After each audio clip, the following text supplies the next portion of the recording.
Luto na ang tinadtad, pwede na tayo kumain at magkain na kayo at sabay-sabay tayong kakain at napakasarap nito.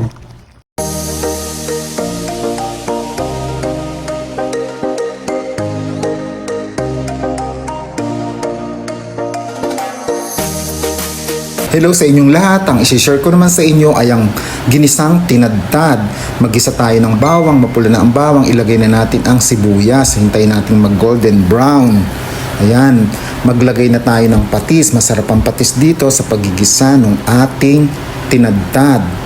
At maglalagay rin tayo ng kamatis. Hintayin nating maluto-luto ang kamatis at para lalo siyang sumarap. At dadagdagan natin ng tomato sauce. Masarap dito ang may tomato sauce.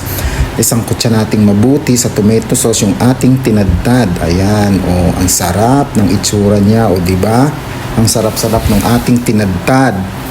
Ayan, halo-halo tayo para magpantay ang lasa niya. At ngayon, ilalagay na natin yung tinadtad na baboy. Ayoko kasi nung giniling at masyadong pino. Ito ay tinadtad medyo malalaki ng konti at masarap siyang kagat-kagatin or masarap siyang tingnan dahil mukha siyang pangmayaman ng itsura niya pagka medyo malalaki yung tilad niya, parang menudo. At ayan, nagisa na, lagyan ng konting bell pepper para lalo siyang sumarap at lumasa. Basta halukay tayong mabuti para magpantay at ilagyan natin ng konting sabaw at yung natitira pang bell pepper para lalo siyang sumarap ang lasa.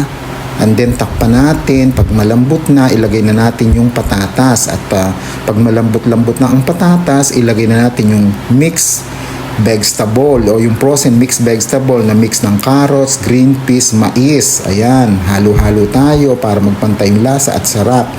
Ayan, hihintay na lang natin siyang lumambot at dagdagan natin ng paminta para lalo siyang sumarap at lumasa ng linamnam na napakasarap-sarap. Diba, super sarap talaga.